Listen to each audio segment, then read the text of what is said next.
On June 10, 1944, 4 days after D-Day, the entire village of Oradour-sur-Glane in occupied France was massacred. 642 men, women, and children were murdered by SS troops who then burned the village to ashes. But 3 days later, 2 American soldiers received orders that would lead them into something far worse than war. Corporal James Morrison and Private First Class Thomas Webb were told that survivors were trapped in a bunker beneath the ruins. Their mission was simple: get in, rescue the survivors, get out. They never completed that mission. What they found in that bunker wasn't human victims waiting for salvation. It was something the Nazis had created. Something that had caused the massacre. Something that turned rescuers into prey. This is the account of what really happened beneath Oradour-sur-Glane, reconstructed from classified military documents, decoded German transmissions, and the final journal entry of Corporal Morrison, found clutched in his dead hand. The bunker was sealed with 30 feet of concrete by Allied forces and has never been reopened. What you're about to hear remained classified for 75 years. And after you hear it, you'll understand why some rescue missions should never have been attempted. Because in that bunker, the line between savior and victim disappeared. And the only thing that came out was horror. June 13, 1944. 3 days after the massacre at Oradour-sur-Glane. Corporal James Morrison had been in France for exactly 1 week, which in June of 1944 made him practically a veteran.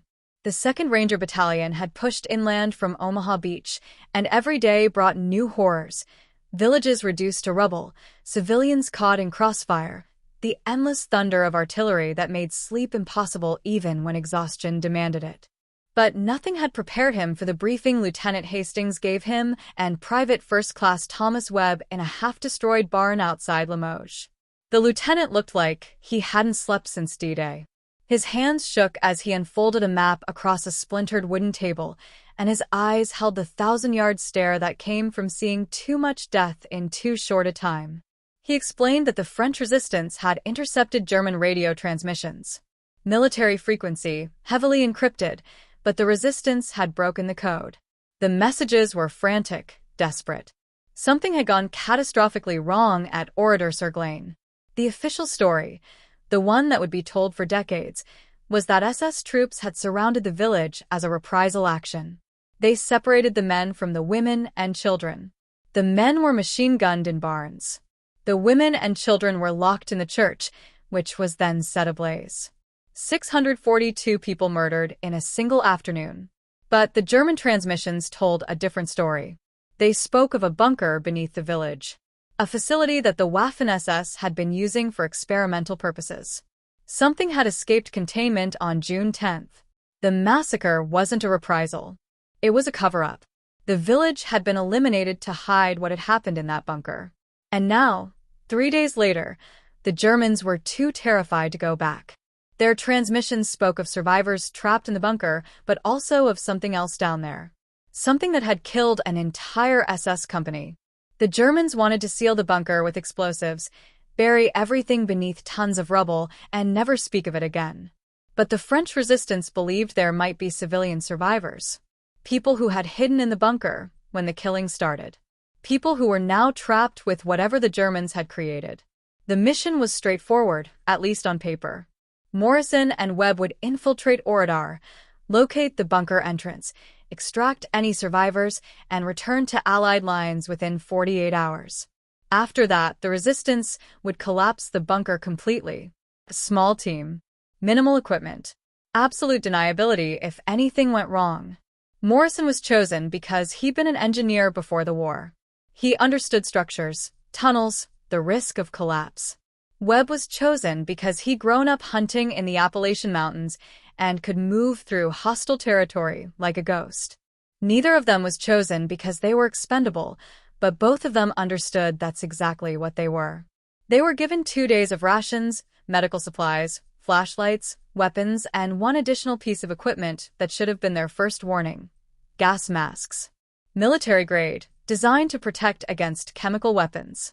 When Morrison asked why they needed gas masks for a rescue mission, Lieutenant Hastings just looked at him with those dead, exhausted eyes and said that the German transmissions had mentioned gas. that whatever was in the bunker might have been exposed to some kind of chemical agent. It was a lie, of course, but Morrison didn't know that yet. They left at 0400 hours under cover of darkness, guided by a French resistance fighter named Laurent Duchamp. He was a thin man in his 50s with haunted eyes and hands that never stopped trembling. His sister and her 3 children had been in Oradour on June 10th. He'd heard them die. The village was only 5 kilometers from his farm, and the sound of machine gun fire had carried on the wind. The journey to Oradour took 8 hours of careful movement through German-occupied territory. They stayed off roads, moved through forests and fields, hid twice when Wehrmacht patrols passed nearby. Laurent knew every path, every hiding place. He moved with the mechanical precision of a man who had stopped caring whether he lived or died. As dawn broke on June 14th, they reached the outskirts of what had once been Oradour-sur-Glane. Morrison had seen destroyed villages before. War had turned half of France into rubble. But this was different. This wasn't destruction from artillery or bombing. This was systematic annihilation. Every building had been burned. Not damaged, burned completely, reduced to blackened stone walls and ash. The church stood like a charred skeleton against the morning sky, its roof gone, its windows empty sockets. Bodies were still visible inside, small bodies, children's bodies, burned beyond recognition but still unmistakably human in their final, agonized postures. The streets were carpeted with debris and more bodies. The SS had machine-gunned people as they fled, and 3 days of summer heat had done their work on the corpses. The smell was overwhelming, a thick, sweet rot that clung to the back of the throat and made breathing feel like swallowing poison. Laurent fell to his knees in the middle of the main street, surrounded by the remains of his neighbors, his friends, his family. He didn't make a sound. He just knelt there, staring at nothing, tears running silently down his face. Morrison and Webb gave him a moment. Only a moment. They couldn't afford more. German patrols still moved through this area, and staying in the open was suicide.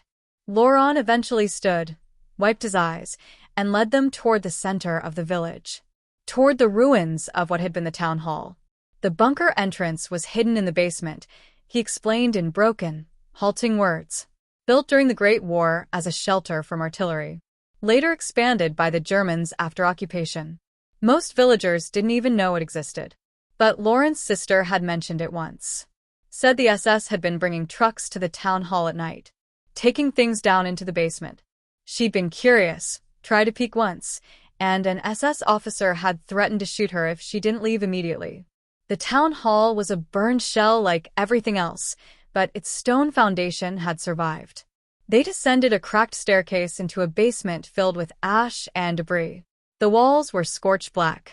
Strange equipment, or what remained of it, lay scattered and melted. Morrison recognized some of it: radio equipment, generators, medical instruments. But other items made no sense. Huge glass tubes, shattered now, that must have stood 8 feet tall. Metal tables, with restraints built in. Thick electrical cables running to machines that had been deliberately destroyed, smashed with something heavy until they were unrecognizable. And at the far end of the basement, hidden behind a collapsed shelf, was a steel door. It was massive, easily 3 inches thick, the kind of door you'd find on a bank vault. And it bore the unmistakable marks of violence. Long, deep gouges in the metal, as if something with claws had tried to tear through from the inside. Bullet holes clustered around the locking mechanism, and scratched into the steel in rough, panicked German script were 4 words. Nicht öffnen. Alle tot. Do not open. All dead. Laurent refused to go any further. He'd brought them here as promised, but he would not descend into whatever lay beyond that door. He would wait upstairs, keep watch for German patrols, and pray they came back alive. Morrison and Webb stood before the door, understanding that crossing this threshold was a choice. They could turn back, report that the bunker was sealed unreachable, let the resistance collapse it, and bury whatever was down there forever. But if there were survivors, if there were children, families, people who had hidden from the massacre and were now trapped in the dark, then they had a duty. A moral obligation that transcended orders and common sense. Webb looked at Morrison, and Morrison looked back, and they both understood what the other was thinking. They'd come this far. They couldn't turn back now. The door was locked, but the mechanism had been damaged by bullets. Morrison worked at it with tools from his pack, while Webb kept watch. It took 20 minutes of careful manipulation before something inside clicked, and the door swung open on protesting hinges. Beyond was darkness. Complete, absolute darkness that their flashlights barely penetrated. And rising from that darkness was a smell that made the carnage outside seem almost pleasant by comparison. Decay, yes, but also chemicals. Formaldehyde maybe, or embalming fluid. And underneath it all, something organic and wrong, like meat left to rot in a sealed container. A staircase descended into the earth, steel steps slick with something that glistened in the flashlight beams. The walls were concrete, industrial, built to last. Every 10 feet, light fixtures hung from the ceiling, but none were working. The power was dead. They descended. 30 steps down. 40. 50. The temperature dropped with each step, and the smell grew stronger. Morrison's training told him they were easily 40 feet underground now, maybe more. This wasn't just a shelter. This was a facility, purpose-built for something that required depth, isolation, secrecy. The stairs ended in a corridor. It stretched ahead into darkness, with doors lining both sides. Steel doors, each with a small reinforced window at eye level and a number stenciled in German military style. Morrison approached the first door, ROM 1, Room 1, and shined his light through the window. The room beyond was small, perhaps 10 feet by 10 feet, with concrete walls and floor. And covering every surface were scratches. Thousands of scratches, gouged into the concrete with fingernails or something equally desperate. They formed patterns, almost words, in a script Morrison didn't recognize. And in the center of the room, bolted to the floor, was a chair with heavy leather restraints. The restraints had been torn. Not unbuckled, torn. The leather was shredded, the metal buckles bent and broken. Room 2 was similar, but with a surgical table instead of a chair. Restraints there too, also torn free. And on the walls, those same scratched patterns, more frantic here, deeper, as if whoever had been restrained had broken free and then spent hours clawing at the walls in madness or rage. Room 3 held medical equipment. Syringes, vials, monitoring devices. Most had been smashed, but Morrison could read some of the labels on the intact vials. Chemical names he didn't recognize. Compounds that looked more like experimental drugs than anything medical. By Room 8, they found the first body. It was an SS officer, identified by the remnants of his uniform. He died badly. His body was twisted in a position that shouldn't have been anatomically possible, his spine bent backward until his head nearly touched his feet. The expression on his face was one of such absolute terror that Morrison felt his blood run cold just looking at it. The man's hands were bloody stumps. He'd clawed off his own fingers trying to escape something. Webb checked the body and found a sidearm, a Luger P-08, with all 8 rounds still in the magazine. The officer had died with a loaded weapon in his holster. He either hadn't had time to draw it, or had chosen not to. Rooms 9 through 15 held more bodies. All German soldiers. All dead in ways that defied explanation. One had been torn apart with such force that his limbs were scattered across the room. Another had apparently beaten himself to death against the walls.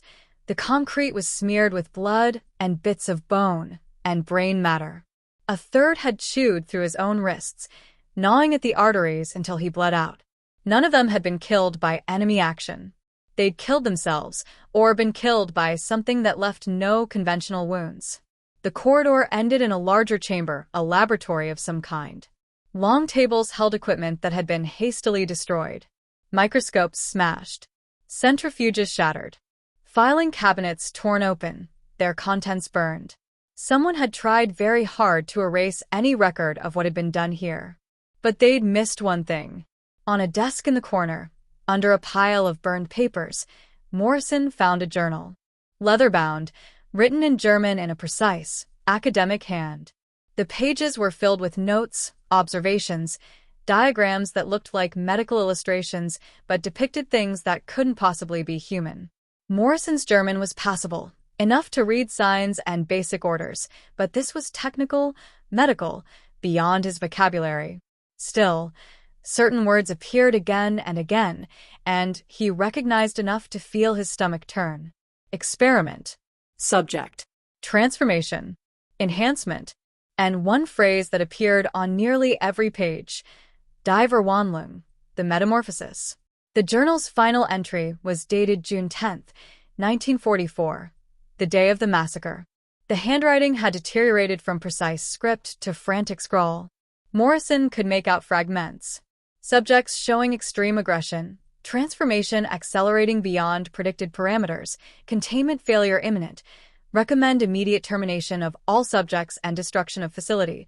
Request denied by Berlin. Subjects have breached primary containment, casualties mounting, pulling back to secondary containment. It's following us. God help us, it's learning. The entry ended mid-sentence. A streak of blood crossed the final page, as if the writer had been dragged away while still holding the pen. Webb had been exploring the rest of the laboratory while Morrison read. Now he called out softly, urgently. He'd found something. At the far end of the lab, hidden behind an overturned table, was another door, smaller than the vault door at the entrance, but still heavily reinforced. And unlike every other door they'd passed, this one had been barricaded from the outside. Metal bars had been welded across it. Chains wrapped around the handle. A warning painted in red across the steel. Quarantine. Nicht öffnen bei Todesstrafe. Quarantine. Do not open on pain of death. And from behind that door came a sound. It was faint, barely audible, but unmistakable. Scratching. Like fingernails on concrete. Slow, methodical, patient. And underneath it, something that might have been breathing. Wet, labored breathing, as if something with damaged lungs was drawing air through fluid-filled passages. Morrison and Webb stood frozen, staring at the door. The scratching continued. Regular. Persistent. As if whatever was behind the door knew they were there and was trying to get out. Or trying to tell them something. Webb leaned close and whispered, the first words either of them had spoken since entering the bunker, asking if Morrison thought there were survivors back there. People the Germans had locked up to die. Morrison didn't answer. Because he was looking at the floor near the door, where the beam of his flashlight had caught something that made his blood freeze. Scratches. The same kind they'd seen in the individual cells. Except these were on this side of the door. Someone or something had tried to claw through from this side. Had stood where they were standing now and desperately tried to break through into the room beyond. Not trying to get out. Trying to get away from something. The scratching behind the door stopped. The wet breathing continued for a moment longer, then also ceased. Complete silence filled the bunker, broken only by their own breathing and the distant drip of water somewhere in the darkness. Then they heard it. From back the way they'd come. From the corridor they'd just descended. The sound of footsteps on steel stairs. Someone was coming down into the bunker.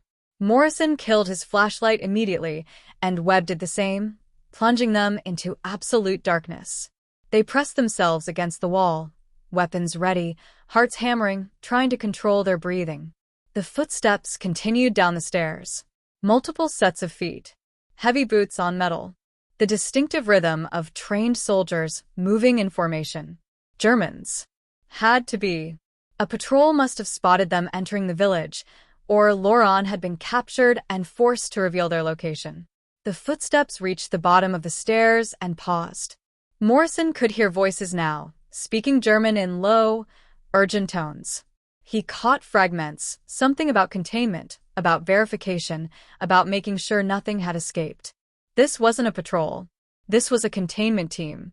The Germans had come back to finish what they'd started, seal the bunker permanently, bury whatever was down here. And Morrison and Webb were about to be buried with it. The voices moved into the corridor. Flashlight beams cut through the darkness, sweeping across the walls, the doors, coming closer. Morrison counted at least 4 distinct voices, maybe more. They were outnumbered, trapped in hostile territory, in a bunker with only one exit. Webb touched Morrison's arm in the darkness, a silent question. Fight or hide? Morrison's mind raced. Fighting would be suicide. Even if they won, the gunfire would alert every German in the area. They'd never make it out of the village alive. But hiding was almost as bad. The Germans would search the facility, find them eventually. Then Morrison remembered the barricaded door. The room beyond. Whatever the Germans had locked in there, they'd been terrified of it. Terrified enough to abandon their own wounded. Terrified enough to massacre an entire village to cover up its existence. Maybe that terror could be used. He leaned close to Webb and whispered a plan so quietly it was barely sound. Webb's body language suggested he thought Morrison had lost his mind. But he didn't have a better option. Morrison felt along the wall until he found the welded bars across the quarantine door. They'd been hastily attached, and 3 days of abandonment had left them vulnerable. Morrison used a tool from his pack, a small pry bar meant for opening supply crates, and worked at the welds. The footsteps were getting closer. The German voices louder. They were checking each room methodically, shining lights through the windows, verifying contents. The first weld broke with a soft crack that sounded like thunder in the silence. Morrison froze, certain they'd been heard. But the Germans continued their methodical search, still several rooms away. He worked faster. The second weld snapped. The third. The bars fell away with a clatter that he desperately tried to muffle, catching them before they hit the ground. Now the chains. They were looped through the door handle and padlocked. Morrison tried picking the lock, but his hands were shaking too badly. 15 seconds of fumbling, 20, 30, and the Germans were at room 10 now, getting closer. Webb tapped his shoulder and gestured to his rifle. The meaning was clear. Shoot the lock. Morrison shook his head frantically. The noise would give away their position immediately. But Webb was already moving, wrapping his jacket around the padlock to muffle the sound, pressing the rifle barrel directly against the metal. The shot, when it came, was deafening in the enclosed space despite the muffling. The padlock shattered. The chains fell away. And the German voices immediately changed tone, shouting now, urgent, moving fast. Morrison grabbed the door handle and pulled. It didn't budge. He pulled harder, putting his full weight into it. The door shifted slightly, but stayed closed, as if something heavy was pressed against it from the other side.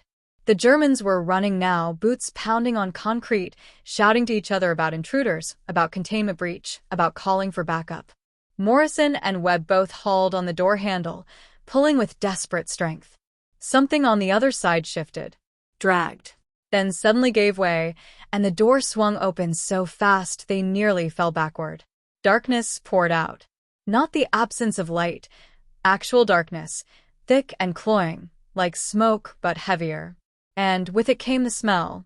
That same organic rot they'd noticed earlier, but concentrated now, overwhelming. Like a mass grave in summer. Like disease, made tangible. And from within that darkness, something moved. It was large. Easily the size of a man, maybe larger. Morrison caught a glimpse of pale flesh, glistening with moisture. Too many limbs. Joints that bent wrong. And eyes. Dozens of eyes, reflecting the distant flashlight beams like an animal's. The Germans rounded the corner at the end of the corridor, flashlights sweeping across the laboratory. They saw Morrison and Webb. Saw the open door. Saw what was emerging from the darkness beyond. Their flashlight beams illuminated it fully, for just a moment. Just long enough for Morrison to understand why the Germans had been willing to massacre a village to hide its existence. It had been human once. The basic structure was still there, torso, limbs, head. But the transformation described in that journal had warped it into something that defied nature. Its skin was translucent, revealing organs that pulsed and moved in configurations that shouldn't exist. Its limbs had multiplied. It had 6 arms, maybe 7, growing from its torso at wrong angles. Its spine had elongated and curved, forcing it to move in a horrible sideways scuttle. But the worst part was its face. Or faces. Because it had 3 of them. One where a human face should be. Another growing from its shoulder. A third pushing through its chest cavity. All 3 were recognizable as human features, Eyes, nose, mouth, but arranged wrong. Incomplete, merged with flesh that had never meant to support them. And all three faces were screaming. The Germans opened fire immediately. The corridor erupted in muzzle flashes and thunder. Bullets tore into the creature, punching holes in its translucent flesh, spraying fluid that sizzled where it hit the ground. But it didn't stop. It didn't even slow down. It moved with terrifying speed, scuttling across the ceiling. Yes, the ceiling, adhering to concrete like an insect, and dropped onto the first German soldier. The man's screams were cut short in a wet, tearing sound. The creature's multiple arms moved too fast to follow, and when it skittered away, the soldier was no longer recognizable as human. The other Germans scattered, still firing, backing away down the corridor.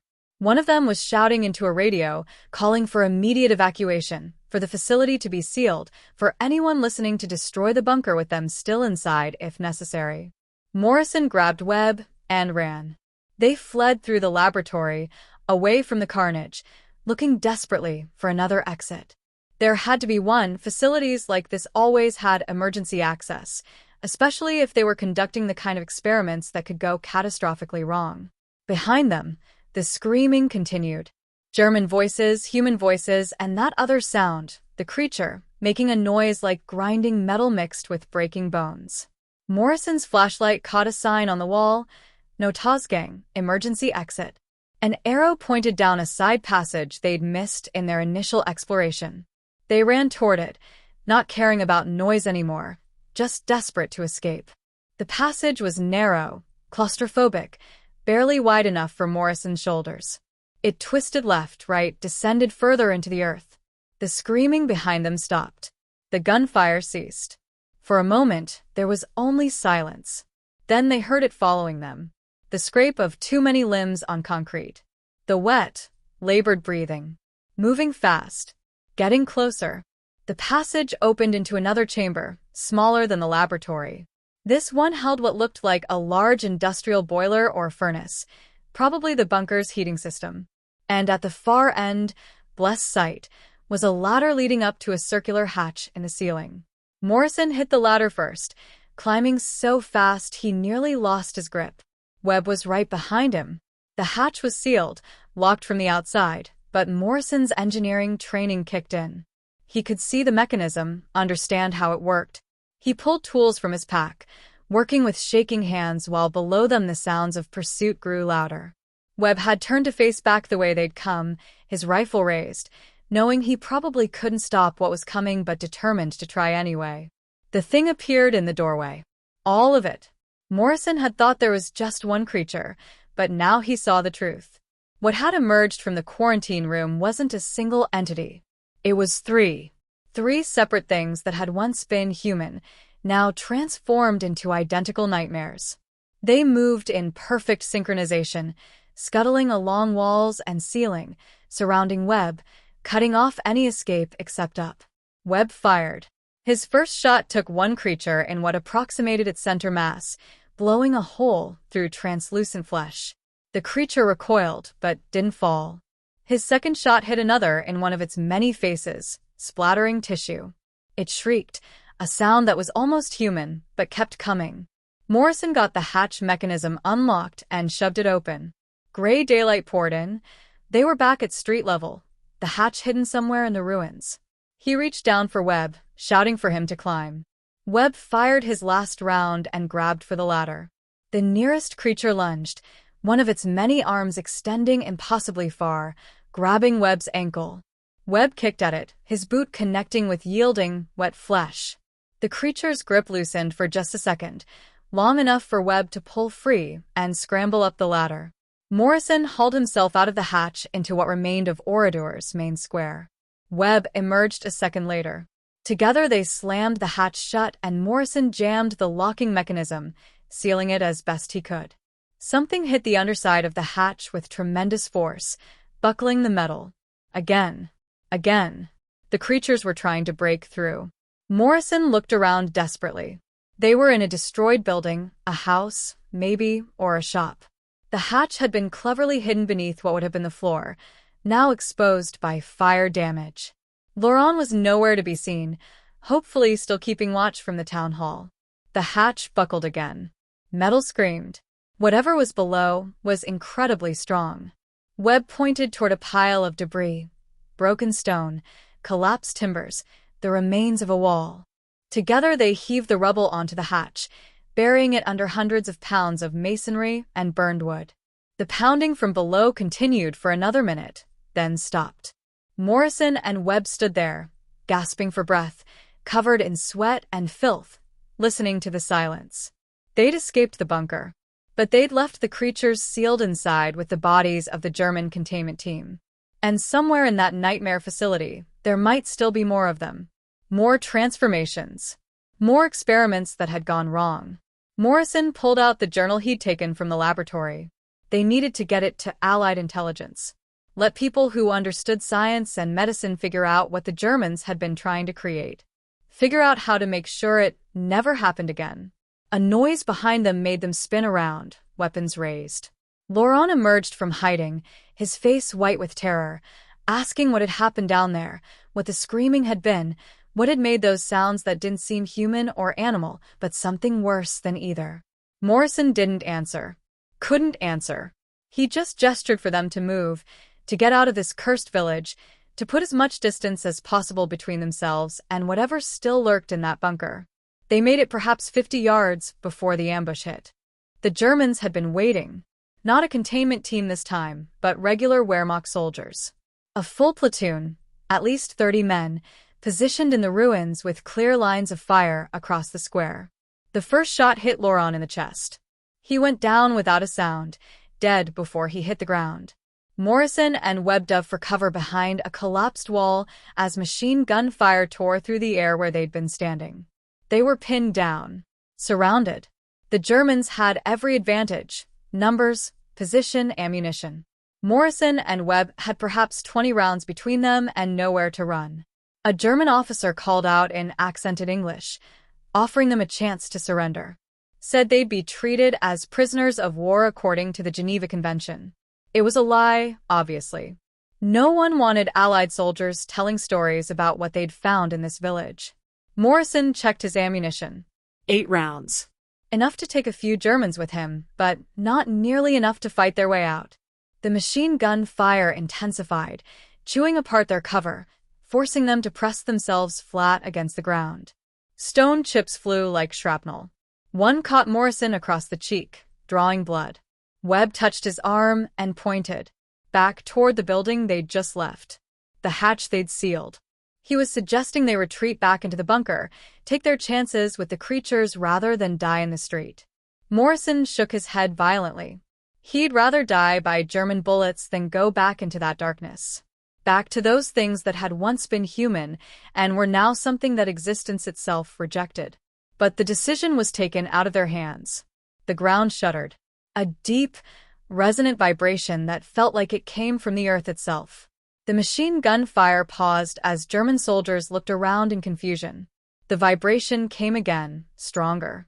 Dust and debris began to shift and slide. And from somewhere beneath the village, from the bunker's depths, came a sound like metal being torn apart. The creatures were breaking out. Morrison had seen the bunker's construction. 40 feet of earth, concrete walls designed to withstand artillery.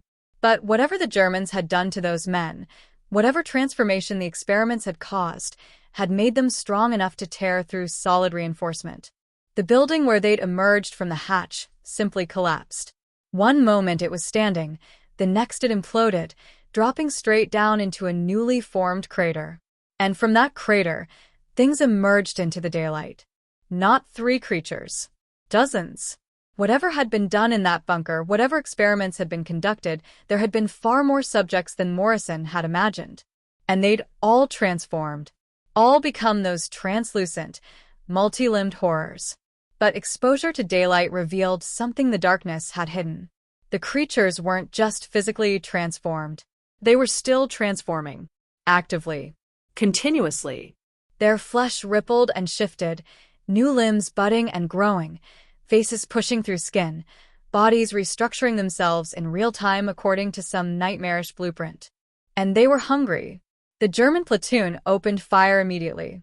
Dozens of rifles, multiple machine guns, all focusing their fire on the emerging creatures. The effect was devastating. Translucent flesh exploded, ichor sprayed, limbs were severed. But for every creature that fell, 2 more emerged from the crater. And the ones that were shot, that should have been killed, just kept moving. A creature with half its torso blown away scuttled forward on 6 remaining limbs. Another with its central head destroyed continued attacking with the 2 subsidiary faces that grew from its shoulders and chest. They fell upon the German soldiers with terrifying efficiency. The Wehrmacht were trained, disciplined, brave men who'd survived years of brutal combat. But nothing in their experience had prepared them for this. Nothing in human experience could prepare someone for this. The line broke in seconds. Soldiers fled in every direction, abandoning weapons and position. Some tried to run back toward their vehicles. Others retreated into ruined buildings. A few simply stood frozen in shock until the creatures reached them. Morrison grabbed Webb and ran in the opposite direction, away from the slaughter, toward the village's northern edge. Behind them, the screaming intensified, human voices raised in terminal agony, and those other sounds, the creatures vocalizing through malformed throats and impossible mouths. They reached the village boundary and kept running, into the forest beyond, not stopping, not looking back, driven by pure primal fear. Behind them, Oradour-sur-Glane had become an abattoir. The creatures that had been created in that underground laboratory were loose in the world, and God help anyone who tried to stop them. Morrison and Webb ran until their lungs burned and their legs gave out. They collapsed in a drainage ditch 2 kilometers from the village, gasping for breath, their ears still ringing with screams. The journal. Morrison still had the journal, clutched so tightly in his hand that his knuckles were white. This was evidence. Proof of what the Germans had been doing. Proof that the massacre at Oradour hadn't been a reprisal, but a containment failure. Webb was in shock, his eyes unfocused, his breathing rapid and shallow. Morrison slapped him, hard, and the sharp pain brought him back to reality. They couldn't afford shock. Couldn't afford to break down. They needed to keep moving, get back to Allied lines, report what they'd found. But as Morrison looked back toward Oradour, he saw smoke rising from the village. Not the black smoke of burning wood, but something else. Something chemical. Yellow-green clouds billowing up, drifting on the wind. The Germans were gassing the village. Either they'd called in chemical weapons to deal with the creatures, or the creatures' bodies were releasing some kind of toxic vapor. Either way, that cloud was spreading, and the wind was blowing in their direction. They ran again, this time more carefully, conserving energy. Morrison's training told him to head west, toward where Allied lines should be. But 3 days behind enemy territory had disoriented him. He wasn't sure which direction west was anymore. The sun was setting when they finally stopped, taking shelter in an abandoned farmhouse. They were beyond exhausted, operating on adrenaline fumes. Morrison's hands wouldn't stop shaking. Webb had developed a 1,000-yard stare, seeing things that weren't there, jumping at shadows. Morrison tried to read more of the journal, to understand what they'd witnessed. His German was limited, but certain passages were clear enough. The experiments had begun in 1942.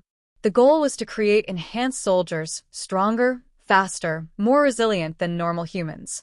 The German command wanted super soldiers who could turn the tide of the war.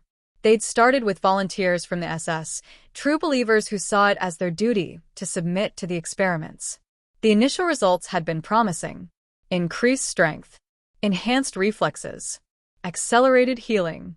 But the transformations hadn't stopped. The changes to human physiology, once initiated, had proven impossible to control. The subjects had continued mutating, their bodies restructuring themselves according to some internal logic that defied medical understanding. By late 1943, the experiments had been deemed a failure. Berlin ordered the facility shut down, all subjects terminated, all evidence destroyed. But the Oradour facility commander, a physician named Dr. Heinrich Vogel, had refused. He believed he was close to a breakthrough, close to controlling the transformation process. He'd continued the experiments in secret, using prisoners from concentration camps as test subjects. The transformations had accelerated. Within weeks, subjects bore little resemblance to their original human forms. And they developed intelligence. Not human intelligence, something different. A hive consciousness, perhaps, or a shared awareness that allowed them to coordinate their actions with terrifying efficiency. On June 10, 1944, containment had failed catastrophically. The subjects had escaped their restraints, killed the guards, and were threatening to breach the facility entirely. Dr. Vogel had made a decision that damned him to whatever hell existed for men who committed such acts. He'd ordered the local SS unit to eliminate any witnesses. Anyone who might have seen or heard what was happening in that bunker. Anyone who could tell the world what German science had created. The village above had been expendable. Collateral damage in a war that had already claimed tens of millions of lives. Better to sacrifice 642 civilians than let the world know what monsters Germany had birthed in pursuit of victory. But the plan had failed. The massacre had provided only a temporary distraction.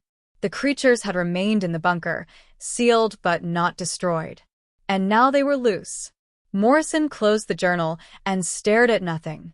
He understood now why the Germans had been so terrified. Why they'd abandoned their own wounded. Why they'd been willing to bury their own men alive rather than risk the creatures escaping. Those things weren't weapons anymore. They were a plague. Self-replicating, constantly evolving, driven by hungers that human minds couldn't comprehend.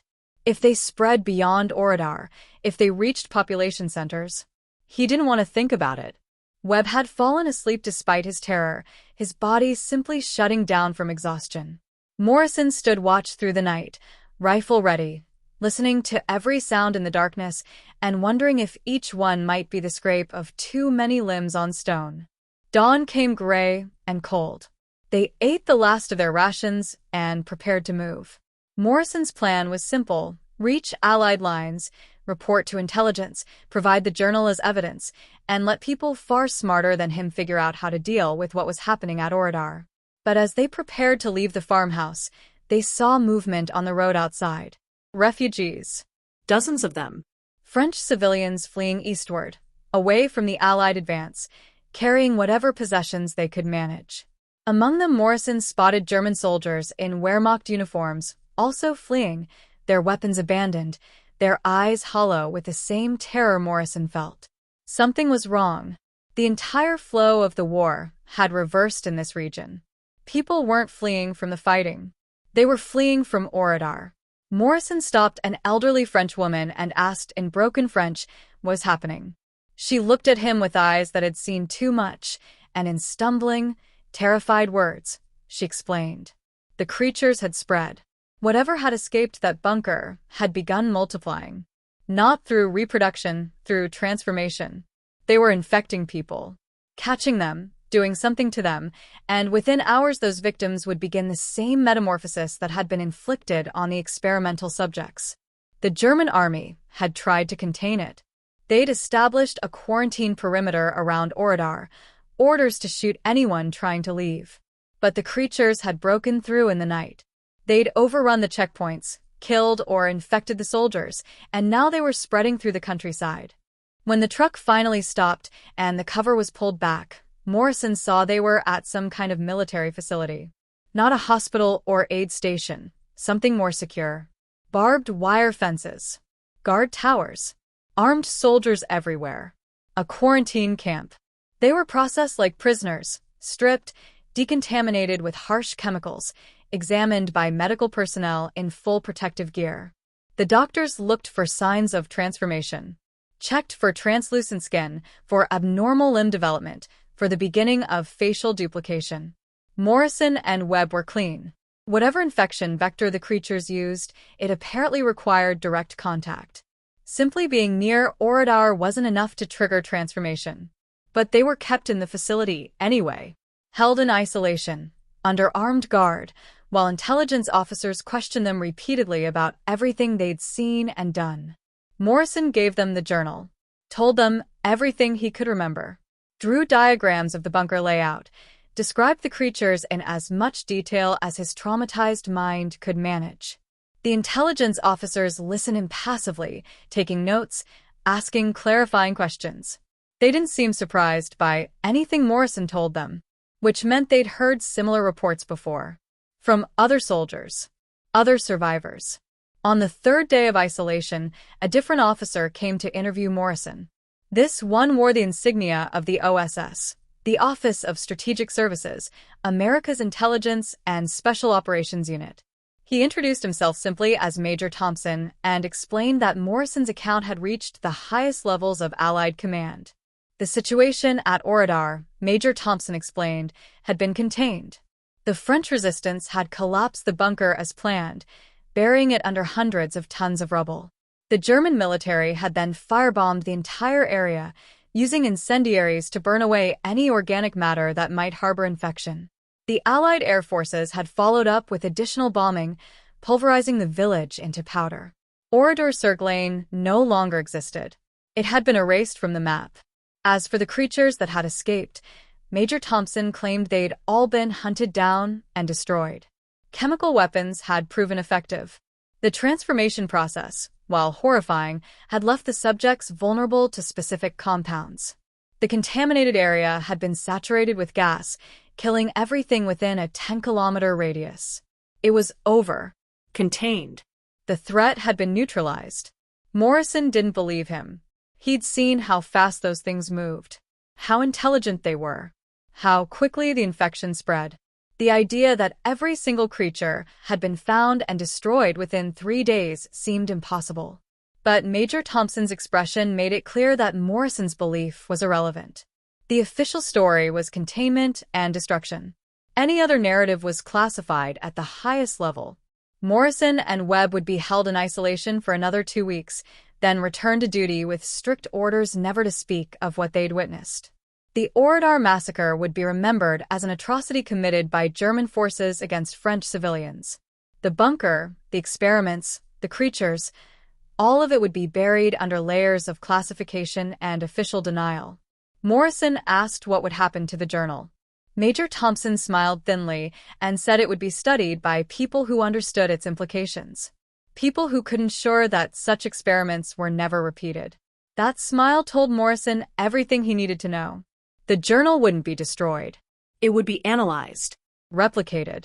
Some laboratory somewhere would attempt to reproduce Dr. Vogel's work, convinced they could succeed where he had failed. Humanity never learned. The same hubris that had driven the German experiments would drive American experiments. Or British experiments. Or Soviet experiments. Someone, somewhere would look at those transformation protocols and think they could control what Dr. Vogel could not. And one day, another bunker would fail containment. Another village would need to be erased. Another group of soldiers would face something that should never have been created. Morrison was released from quarantine on July 1, 1944. He was reassigned to a different unit, separated from Webb, and sent to fight in the continuing liberation of France. He performed his duties adequately, but without distinction. Other soldiers noticed he'd changed, become quieter, distant. He had nightmares every night and woke up screaming. He lasted until July 15th before the psychological damage became too severe. He was evacuated to a military hospital in England and diagnosed with severe combat fatigue, what would later be called PTSD. The doctors thought it was from regular combat trauma. They had no idea what he'd really seen. Thomas Webb fared worse. He was also reassigned, also sent back into combat. But he couldn't function, couldn't focus, couldn't stop seeing those translucent faces every time he closed his eyes. On July 3rd, he walked away from his unit and was found 3 days later in a barn, having hanged himself with his own belt. The suicide note he left was incoherent, full of ramblings about transformation and infection and the end of humanity. Military censors destroyed it and listed his death as killed in action. Morrison learned of Webb's death while still hospitalized. It broke something in him that had been barely holding together. He stopped eating. Stopped speaking. Just lay in his hospital bed, staring at nothing, occasionally whispering in German, phrases from Dr. Vogel's journal that had burned themselves into his memory. On July 22, 1944, Corporal James Morrison was found dead in his hospital room. The official cause of death was listed as heart failure. The unofficial truth, whispered among the medical staff, was that he'd simply given up. His body had been healthy, but his mind had retreated so far into horror that it forgot how to keep living. Before he died, Morrison managed to write one final document, an account of what had really happened at Oradour-sur-Glane. He wrote it in pencil on sheets of paper stolen from the nurse's station, working in the few lucid moments when the sedatives wore off. He described everything: the bunker, the experiments, the creatures, the transformation, the spread. He wrote it as a warning, hoping someone would read it and understand that humanity had opened a door that should have remained closed forever. He gave the papers to a sympathetic nurse, made her promise to send them somewhere safe. Somewhere they'd be preserved, but not destroyed. The nurse, not understanding but moved by his desperation, kept her promise. She sent the papers to a friend who worked in the archives of the British War Museum. And there they sat, forgotten and unread, for 75 years.